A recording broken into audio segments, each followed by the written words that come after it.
Before we begin, a quick content warning. This episode discusses the death of a child and elements of violence and abuse related to the case of JonBenét Ramsey. Please listen with care, and as always, feel free to skip this episode if it's not for you.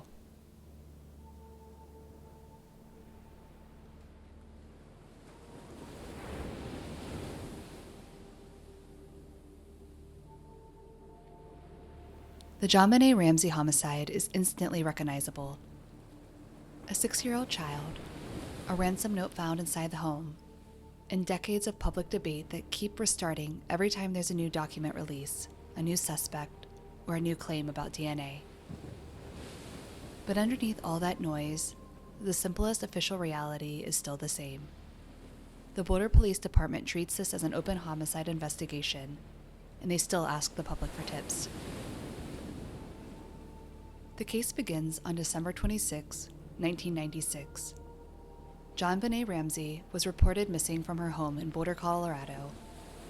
Boulder police reference the incident as being in the 700 block of 15th Street. What followed is the part everyone remembers. A ransom note was found, and later JonBenét was discovered dead inside the residence. That ransom note is one of the most argued over artifacts in modern true crime history. It was described as about 2.5 pages long, and it demanded $118,000. A number that specific, paired with the fact that the note was discovered in the home, is a big reason the case split into competing interpretations early on, and why it still splits people into intruder versus inside the house camps today. The medical reality, though, is not up for debate in the same way. The autopsy text published from the Boulder County coroner states the cause of death as asphyxia by strangulation associated with cranial cerebral trauma. In the same report, the injuries are described in clinical detail. A ligature around the neck, with cord tied in connection with a broken piece of a wooden stick or handle, and a severe head injury, including a fracture on the right side of the skull with associated brain trauma. The autopsy also notes stomach contents that included vegetable or fruit material that may represent fragments of pineapple. That detail, small as it seems, became one of those facts that people treat like a lever, trying to move the entire timeline with it, and using it to argue over what was happening inside the house before police were ever called. The report also contains language describing genital injuries, which has fueled disputes for years about what exactly the injuries imply and how they should be interpreted. It's one of the reasons the case provokes such intense reaction. The evidence is disturbing, the victim is a child, and every interpretation carries massive implications. Over time, the investigation became enormous. Boulder's official 2023 update describes a scale and numbers that are hard to wrap your head around.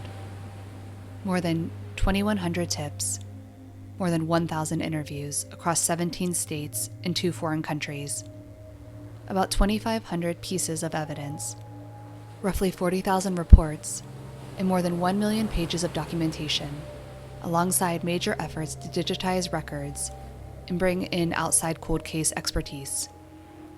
The case is so old and so scrutinized that even just managing the information becomes its own challenge.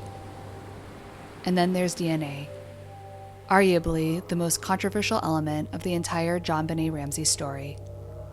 In 2008, the Boulder County District Attorney's Office, under Mary Lacey, issued a press release framing an unknown male DNA profile as highly significant. The statement said a male DNA profile was identified from JonBenét's blood in the crotch area of her underwear, and that it did not belong to anyone in the Ramsey family. The same press release also described touch DNA from the waistband area of JonBenét's long johns, and said that profile matched the unknown male profile from the underwear. That same period produced what many people refer to as an exoneration moment. Media coverage, including NBC News, described the DA clearing JonBenét's parents and brother and included apology language, fueling a public perception that the case had tilted decisively toward an intruder. But the story didn't stay that clear. In 2013, previously sealed grand jury documents were released showing that in 1999, a grand jury voted to indict JonBenét's parents. The DA at the time did not file the charges, but the existence of that vote reignited public debate because it highlighted a gap between what a grand jury was willing to allege and what prosecutors believed they could prove in court. That conflict between not enough to prosecute and cleared is one of the central tensions that keeps the case alive.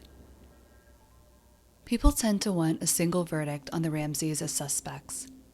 Instead, the public gets a record of institutional disagreements, evolving forensic claims, and a long timeline of shifting investigative leadership.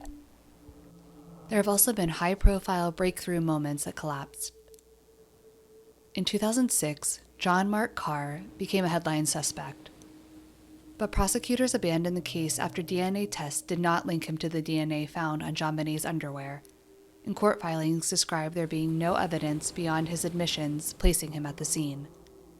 In other words, even the biggest suspect events didn't resolve the core evidence. More recently, Boulder authorities have emphasized caution about what DNA can actually do here. A 2022 City News release states the amount of DNA available for analysis is extremely small and complex, and it warns that testing can consume the sample. That same update describes ongoing discussions about whether certain advanced approaches, like genetic genealogy, are viable, and when it makes sense to attempt them. In 2023, the city again said DNA testing remains an investigative focal point, while emphasizing that they intend to use proven and validated technology as forensic methods evolve. So on the surface, the case looks like a straightforward cultural mystery. Ransom note, pageant photos, endless documentaries. But at the official level, it's a long-running open homicide investigation that's still being reviewed, still being updated, and still being argued over. Partly because the evidence can be interpreted in radically different ways, and partly because the forensic pieces people want to treat as definitive are limited and delicate. Even the media ecosystem became part of the case. Burke Ramsey, JonBenét's brother, sued CBS and others for defamation over a docuseries that pushed a theory about him, which shows how the case isn't just investigated in police files. It's also fought over in public narratives with real legal consequences. This is a case that's widely known, constantly revisited, and still unresolved. Boulder police continue to list it as open, continue to work with partners, and solicit tips. Because despite decades of attention, the central question remains exactly what it was in 1996. Who killed JonBenét Ramsey?